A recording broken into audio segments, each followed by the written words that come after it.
নমস্কার, শুভ সন্ধ্যা। কবির কথা বলছি। আজকে অনেকদিন পরে আপনাদের কাছে আমি কিছু কথা বলতে এলাম। আজকে আপনারা সারাদিন নিশ্চয়ই টিভির পর্দায় ২১শে জুলাইয়ের ঘটনা প্রবাহ দেখেছেন। ত্রিমুখী ২১শে জুলাই, তার মালিকানা কার? আজকে মালিকদের মধ্যে বিবদমান গোষ্ঠীর মতো প্রায় কলতলার ঝগড়া হলো। আমরা কথা বলেছিলাম বিকাশ রঞ্জন ভট্টাচার্যের সঙ্গে, সে কথা অবশ্যই আপনাদেরকে অতি অবশ্যই শোনাবো। কথা বলেছিলাম তার কারণ লাহেক আলী আজকে মেইন স্ট্রিম মিডিয়ায় সেভাবে আপনারা হয়তো খবরাখবর পাননি। যারা সোশ্যাল মিডিয়ায় চোখ রাখেন তারা হয়তো জানলেও জানতে পারেন, লাহেক আলীকে আবার ৩ দিনের জন্য পিসি পুলিশ কাস্টডি দেওয়া হয়েছে।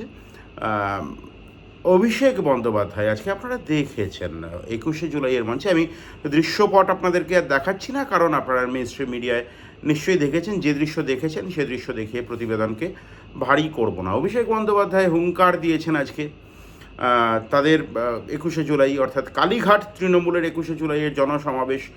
আজকে সংখ্যার দিক থেকে অবশ্যই ভারী, অনেক বেশি জনসমাবেশ হয়েছিল সেখানে অভিষেক বন্দ্যোপাধ্যায় বারবার করে বলেছেন, অভিযোগ করেছেন যে তাকে পুলিশ দিয়ে, বিভিন্ন এজেন্সি দিয়ে তার বিরুদ্ধে চক্রান্ত করা হয়েছে। ইডি, সিবিআই, ইনকাম ট্যাক্স, রাজ্য পুলিশ, সিআইডি, এসটিএফ বিভিন্নভাবে। কিন্তু আপনাদের মনে থাকবে অভিষেক বন্দ্যোপাধ্যায় বাড়িতে সেখানেও বিভিন্ন ধরনের ভাঙাভাঙি, বেনিয়ম ইত্যাদি বিষয় এসেছিল, কিন্তু অভিষেক বন্দ্যোপাধ্যায় কিন্তু আফটারঅল তার বিরুদ্ধে অজস্র অভিযোগ থাকা সত্ত্বেও, সেই অভিযোগ সত্য কি সত্য না সেটা মিডিয়া ট্রায়ালের মধ্যে আমি বলে দেওয়ার পক্ষপাতী নই। অভিষেক বন্দ্যোপাধ্যায়ের বিরুদ্ধে একাধিক ভয়ঙ্কর অভিযোগ থাকা সত্ত্বেও, অনুব্রত মণ্ডলের বিরুদ্ধে একাধিক ভয়ঙ্কর অভিযোগ থাকা সত্ত্বেও, বিভিন্ন তৃণমূলের প্রাক্তন মন্ত্রী, বিভিন্ন নেতা, তাদের বিরুদ্ধে অভিযোগ থাকা সত্ত্বেও কেউ অবশ্যই একদম তৃণমূল স্তরে তারা ডিম্বাস্ত্রের শিকার হয়েছেন, তারা জেলে গিয়েছেন, কয়েকদিনের জন্য জেল হাজতবাস হয়েছে। কিন্তু অভিষেক বন্দ্যোপাধ্যায় বা আরও যারা, ফিরহাদ হাকিম বা মদন মিত্র সম্পর্কে আমরা শুনতে পাচ্ছি, তাকে তার পরিবারকে ইডির সামন করা হয়েছিল, যার জন্য তিনিও ঋতব্রত ভালো তৃণমূলে চলে গিয়েছেন ইত্যাদি, শিবির বদল করেছেন। কিন্তু লাহেক আলী ৮ দিন পর আবার ৮ দিনের পুলিশ হেফাজতের পর আবার ৩ দিন পুলিশ হেফাজত। লাহেক আলীর বিরুদ্ধে অভিযোগ কি? লাহেক আলী করেছেন কি? লাহেক আলী যে ভয়ঙ্কর ঘটনা বারুইপুরের সূর্যপুরে ঘটে গিয়েছে, সেই ঘটনাকে সারফেসে নিয়ে এসছেন। লাহেক আলী অত্যন্ত জনপ্রিয় সেখানে একজন শিক্ষক, সেখানকার স্থানীয় মানুষরা বলেছেন।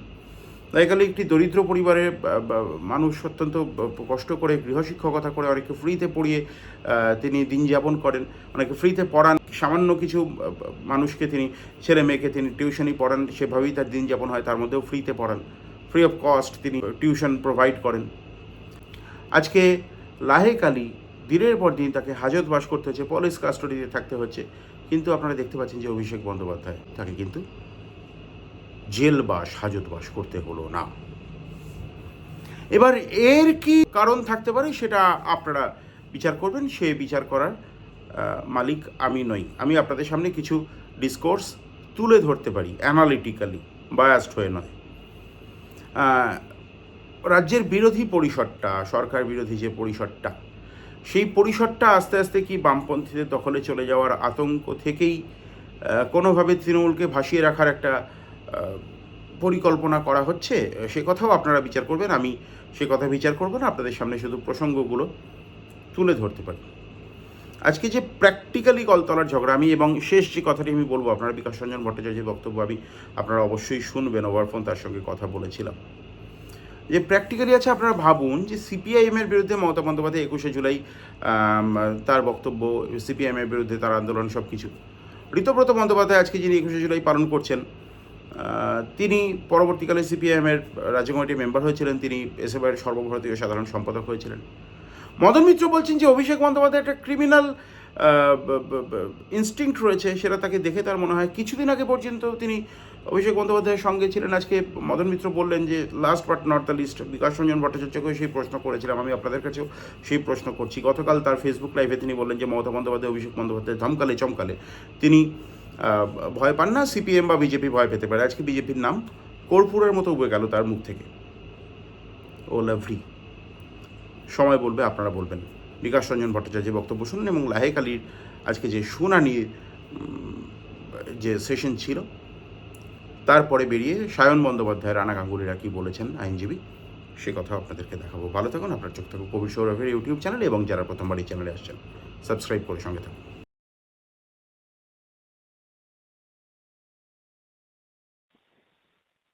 স্যার আজকে দুটো বিষয় নিয়ে খুব মূলত আলোচনা, একটি বিষয় ঠিক ততটা সারফেসে উঠে আসছে না, কিন্তু আমার মনে হচ্ছে সেটিও অত্যন্ত গুরুত্বপূর্ণ। এবং অবশ্যই 21শে জুলাইয়ের মালিকানা নিয়ে আপনার সঙ্গে একাধিকবার কথা হয়েছে। আজকে 21শে জুলাইয়ের মালিকরা পরস্পরের মধ্যে বিবদমান গোষ্ঠীর মতো তরজায় লিপ্ত হলেন। লায়েক আলীর আরো 3 দিন পুলিশ কাস্টডি হয়েছে। স্যার এই বিষয়টা সবার আগে আপনার মতামত একটুখানি চাইবো, তারপরে 21শে জুলাইয়ের প্রশ্নে যাবো।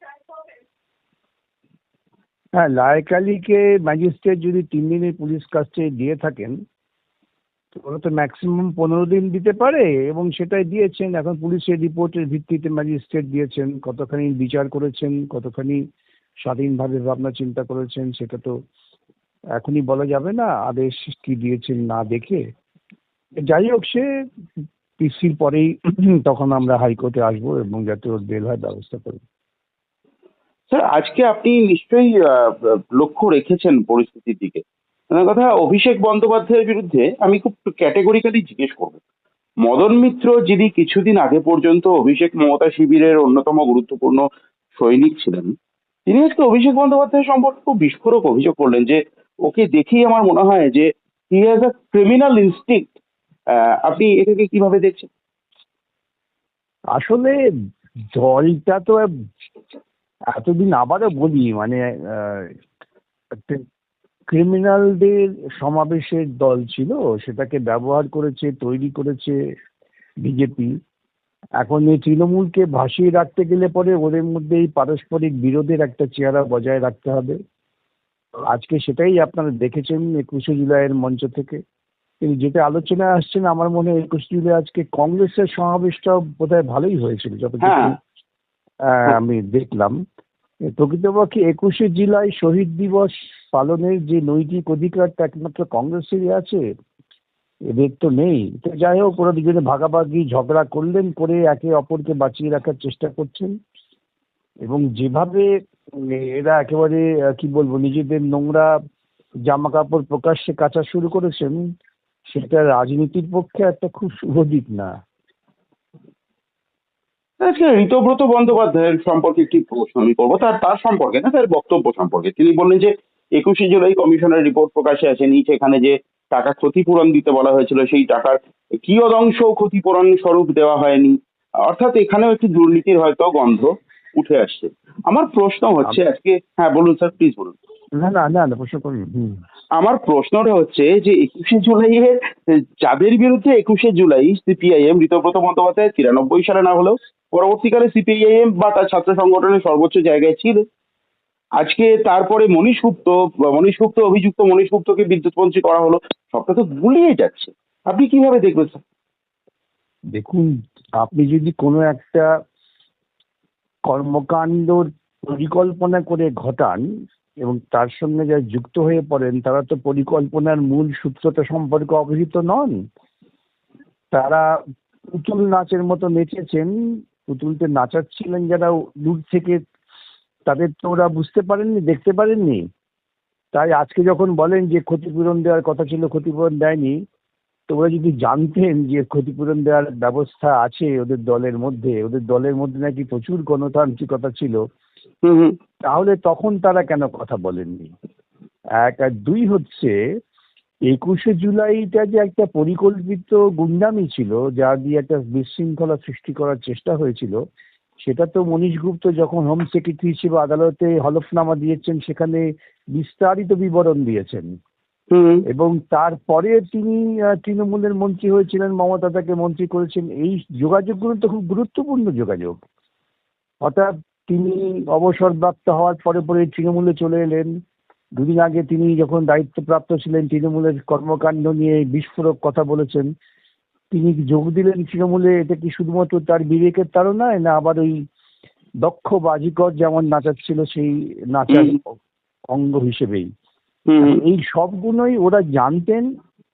আজকে নিজেদের মধ্যে ভাগাভাগি হয়েছে, তাই একেবারে কলতলার ঝগড়ার মতো এ ওকে গাল দিচ্ছেন, সে তাকে গাল দিচ্ছেন। একেবারেই। যে দুদিন আগে হতো, ভোটের আগে হতে আমি দেখেছিলাম সব একেবারে অভিষেকের স্পর্শ পাওয়ার জন্য আকুলি বিকুলি করছিলেন, তার প্রশংসায় তাকে ভরিয়ে দিয়েছিলেন, তাকে কি না বানিয়েছেন। মমতাকে তো চৈতন্যের অবতার বানিয়ে দিয়েছিলেন আমাদের ঋতব্রত। সুতরাং এইসবগুলো আবারও বলি, ওই পেছন থেকে যে টানছে তাতে ওরা নাচছে, ওদের নিজস্ব কোনো অনুভূতি বা নিজস্ব কোনো চিন্তা কাজ করছে না। স্যার, আপনার কাছে তো আমি অন্যের মন্তব্যের জন্য তার কোনো মানে তার প্রতিক্রিয়া অবশ্যই নেব না, কিন্তু আমার রাজনৈতিক যেটা প্রশ্ন, সেই প্রশ্ন অবশ্যই আপনার কাছে আমি জানতে চাইবো স্যার। মদন মিত্র ইনি অত্যন্ত কালারফুল মানুষ, অত্যন্ত রঙিন মানুষ। আজকেও ওলাভলি বলেছেন 21শে জুলাইয়ের মঞ্চ থেকে। ঋতব্রত বন্দ্যোপাধ্যায় যদিও বলেছেন এখানে যথোচিত সম্মানের সঙ্গে শহীদ দিবস পালন করা হবে, কিন্তু মদন মিত্র গতকাল একটি ফেসবুক লাইভ করেছিলেন, সেখানে বললেন যে মমতা বন্দ্যোপাধ্যায় এবং অভিষেক বন্দ্যোপাধ্যায় ধমকালে চমকালে সিপিএম ভয় পেতে পারে, বিজেপি ভয় পেতে পারে। আজকে ক্যাটেগরিক্যালি লক্ষ্য করলাম, বললেন যে মমতা বন্দ্যোপাধ্যায় অভিষেক বন্দ্যোপাধ্যায় চমকালে ধমকালে সিপিএম ভয় পেতে পারে এবং তৃণমূলের কিছু অংশ ভয় পেতে পারে। বিজেপির নামটুকু পর্যন্ত উচ্চারণ করলেন না। স্যার, তাৎপর্যপূর্ণ মনে হলো, কি বলবেন? আরে এদের তৈরি করছে তো বিজেপি, এদের টাকা পয়সা দিয়ে ভয় দেখিয়ে ওদের ওই যে বললাম দক্ষ বাজি করে নাচাচ্ছে, এই কথাটার তো তাৎপর্য আছে। সেই জন্যই আপনি যদি প্রত্যেকের বক্তব্য খুব সূক্ষ্মভাবে বিশ্লেষণ করবেন, দেখবেন এরা ঠিক ওইভাবে নাচছে। একজন কারো পুতুলের ডানা তুলছেন, আরেকজন দূর থেকে পুতুলের বাপা তুলছেন। ওরা উঠছে, কিন্তু যিনি ওঠাচ্ছেন তিনি তো পর্দার আড়ালে, সেটা ওরা বুঝতে পারছেন না। পুতুলটা কি বোঝে যে তাদেরকে নাচাচ্ছে? স্যার, একেবারে শেষ প্রশ্ন। আজকে যখন ককরোচ জনতা পার্টি হোক বা জেন জি হোক বা একদম কোনো রাজনৈতিক কোনো ধরনের কোনো ব্যানার ছাড়া নতুন নবীন প্রজন্ম হোক, তারা যখন একটা সিস্টেমের বিরুদ্ধে মুখ খোলার জন্য পথে নামছেন, ঠিক এই সময় গিরগিটির মতো যখন রং বদলাচ্ছেন দিনে রাতে রাজনীতিবিদেরা, এই প্রবণতাকে বিকাশ রঞ্জন ভট্টাচার্য কিভাবে দেখছেন জানতে চাইব। দেখুন, যারা রাজনীতিতে যুক্ত হয়েছেন ব্যক্তি স্বার্থের কথা ভেবে, তারা রং বদলান। আর যারা রাজনীতিতে যুক্ত আছেন যথার্থই সমাজ পরিবর্তনের অঙ্গীকার নিয়ে, তারা লাঠি খেলে মাথা ফাটলে রক্ত ঝরলেও এইরকম গিরগিটির মতো রং পাল্টাবেন না। এটা হচ্ছে রাজনীতিকে ব্যবহার করছে কিভাবে। আপনারা জানবেন যে প্রতিক্রিয়া শিবির চিরকাল বলার চেষ্টা করেছেন যে রাজনীতি হচ্ছে একটা স্কাউন্ডেলদের আড্ডাখানা। হুম হুম। এটা কারা বলেছেন? তারাই, যারা তাদের যে সুযোগ সুবিধা শোষণ তার স্থিতাবস্থা বজায় রাখতে চান, তার বিরুদ্ধে রাজনীতিবিদরা কথা বলেন, তাই তারা এইভাবে কালিমালিপ্ত করার চেষ্টা করেছেন। এই বর্তমান স্তরে কিছু রাজনীতি যাদের আমরা দেখছি, তারা কিন্তু প্রকৃতপক্ষে ওই পুঁজিপতিদের লালন করার জন্যেই তাদের বিভিন্ন রকম ভূমিকা দেখা যাচ্ছে। যে ব্যবস্থাটা টিকে থাক, যেভাবেই হোক ব্যবস্থাটা পাল্টেও না। আর যারা ব্যবস্থা পাল্টাবার কথা বলছে তাদের বিরুদ্ধে গালাগালি কুৎসা কি না করছেন সেটা আপনারা বুঝতেই পারছেন প্রতি ক্ষেত্রে। সেটারই প্রতিচ্ছবি দেখা যাচ্ছে পশ্চিমবঙ্গের মাটিতে এই সময়ে। স্যার, খুব তাৎপর্যপূর্ণভাবে আমি একটু যোগ করছি, তাৎপর্যপূর্ণভাবে তথাগত রায় তিনি বলেছিলেন, যে ফেসবুকেও লিখেছিলেন, টুইট করেছিলেন, যে কমিউনিস্টরা যাতে কোনোভাবে জায়গা না পায় বা বুদ্ধদেব ভট্টাচার্য সম্পর্কে নানা ধরনের কথা, পার্টি থেকে তাকে বিচ্ছিন্ন করে দেখানোর কথা ইত্যাদি প্রসঙ্গ উঠে এসেছিল। আজকে কোথাও বিরোধী পরিসরে আপনি দেখুন, হঠাৎ করে আজকে কিন্তু সারাদিন পরে মেন স্ট্রিম মিডিয়ায়, সোশ্যাল মিডিয়ায় সারাদিন ধরে কিন্তু মমতা বন্দ্যোপাধ্যায়, অভিষেক বন্দ্যোপাধ্যায়, তাহলে সেটা কি কমিউনিস্টদেরকে কোথাও থেকে বিচ্ছিন্ন করারই একটা পরিকল্পনা? আমি তো আপনাকে আগেই বলেছিলাম যে ওরা মমতা বা মমতা গোষ্ঠীকে বাঁচিয়ে রাখবে, তার কারণ ওরা আতঙ্কে আছেন যে এই যে বিরোধী পরিষদ তৈরি হয়েছে, বিরোধী পরিষদটা সম্পূর্ণভাবে বামপন্থীরা তার পরিষদটায় তাদের কার্যক্রমকে চালিয়ে যাচ্ছেন। এই যে ধরুন হকার উচ্ছেদ, বস্তিবাসী উচ্ছেদ, গরিব মানুষের উপর আক্রমণ, এর বিরুদ্ধে প্রতিরোধ করছে তো বামপন্থীরা। অতএব ওরা বুঝতে পারছেন যে মানুষ যত যত বেশি মোহমুক্ত হবেন ততই মানুষ বামপন্থীদের দিকে আসবে। সেই জন্যই মানুষকে মোহবদ্ধ করে রাখার জন্য এই সব নাচন করুন। আপনি দেখবেন মেইন স্ট্রিম মিডিয়া, অন্তত পশ্চিমবঙ্গে, তারা দিল্লির এত বড় একটা ঘটনা কি প্রচার করেছেন, দেখিয়েছেন, খুব কম। উল্লেখ ছাড়া কিছু করেননি। তার কারণ উদ্দেশ্যটা বুঝতে হবে। অনেক ধন্যবাদ স্যার, অনেক ধন্যবাদ সময় দেওয়ার জন্য। কি তোমরা আবেদন করলে কি বললে? দেখুন, প্রথম কথা হচ্ছে যে আমরা আগের দিনকেও বলেছি আজকেও আমরা কোর্টের সামনে তুলে ধরেছি যে 5 তারিখের ঘটনায় 12 তারিখে এফআইআর করেছে এবং সম্পূর্ণভাবে রাজনৈতিক উদ্দেশ্য প্রণোদিত একটি পুলিশের কাছে অভিযোগ, এবং পুলিশ তড়িঘড়ি করে আমাদের মক্কেলকে লায়েক আলীকে অ্যারেস্ট করেছে।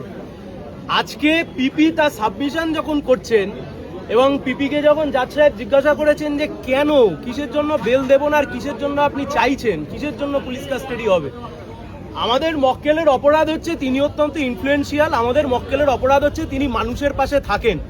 এটা হচ্ছে রাজ্য সরকারের উকিলের আজকে বক্তব্য ছিল, ফলে সাবমিশন ছিল, ফলে আমরা কোর্টের কাছে সম্পূর্ণভাবে তুলে ধরেছি যে কিভাবে একজন বিজেপির নেতা সে তার পরিচয়কে গোপন রেখে পুলিশের কাছে একটা অভিযোগ দাঁড়িয়ে রাজনৈতিক উদ্দেশ্য প্রণোদিতভাবে সিপিআইএম এর একজন নেতাকে তারা জেল খাটাচ্ছে।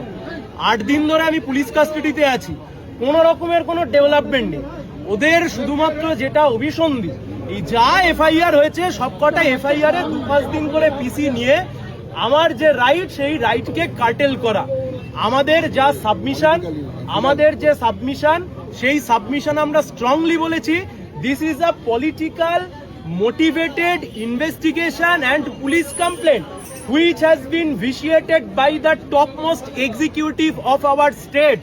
11 তারিখ মুখ্যমন্ত্রী বারুইপুরে এসছেন, 12 তারিখ তার দলের নেতা গিয়ে অভিযোগ জানিয়ে এফআইআর করে তড়িঘড়ি তাকে গ্রেপ্তার করা হয়েছে, কিন্তু 5 তারিখের অভিযোগে পুলিশ তদন্ত করে আমাদের মক্কেলের নাম লায়েক আলীর নাম খুঁজে পায়নি।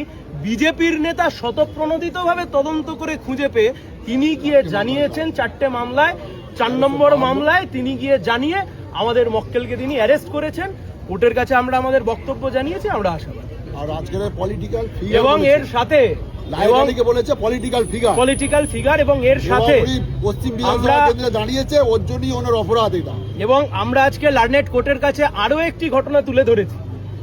লায়েক আলী যখন কাস্টাডিতে ছিল তখন ডিফ্যাক্টো অর্থাৎ অভিযোগকারীর কোনো একজন আইনজীবী তার ছবি তুলে তাকে নিয়ে কুৎসিত রাজনৈতিক আক্রমণ করে হিন্দু মুসলিম ইত্যাদি ইত্যাদি জিহাদি বলে সেই গোটা বিষয়টাকে ফেসবুকে সার্কুলেট করিয়েছে।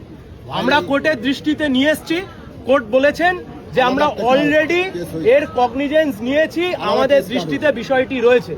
আমরা কেবল একটাই কথা বলতে পারি, the rule of law in our state এতটাই ভঙ্গুর হয়ে গেছে যে পিসি অ্যাকিউজড তাকে যখন প্রোডাকশন করা হচ্ছে কোর্টে, সেখান থেকে ছবি তুলে চারিদিকে সার্কুলেট করে তাকে জিহাদি বলে চালানো হচ্ছে। This is the rule of law, this is not the rule of law, this is the rule of the ruler. মুখ্যমন্ত্রী যা বলতেন এতদিন ধরে বিরোধী দলনেতা থাকা অবস্থায়, আজকে উনি ক্ষমতায় এসে একই কাজ করছেন। ধন্যবাদ। নিজের ফাঁদে পা দিচ্ছে। যে আমরা কথা আরেকদিন বলেছিলাম যে একটা রাজনৈতিক ইয়েতে করে ওরা এফআইআর করেছিল এবং এর আগে 3টে মামলা হয়ে গেছে এই ঘটনায়। আজকে সেই ঘটনাটাই পুলিশ লিখেছে যে হ্যাঁ আমরা দেখছি খুঁজে এটার সঙ্গে ওটা কোনো মিল আছে কিনা, ফলে পুলিশ এখানে দিশাহারা। তথাপি সরকার এবং তার চাপ দিচ্ছে। আমরা আমাদের কথাগুলো বলেছি, হ্যাঁ এ মানুষকে হয়রানি করছে, এখনো বাড়ি বাড়ি গিয়ে হামলা করছে পুলিশ, এগুলো বলা হয়েছে। আমরা দেখছি, অপেক্ষা করছি, কোর্ট রিজার্ভ রেখেছে, তারপরেই করব। কি মনে হচ্ছে আপনার, কি মনে হচ্ছে আজকে এটা তো আমাদের পক্ষে বলা সম্ভব না যতক্ষণ রায় না হচ্ছে। রায় হলে বলতে পারবো, তবে পুলিশ কাস্টডি দেওয়ার মতন কোনো স্কোপ নেই।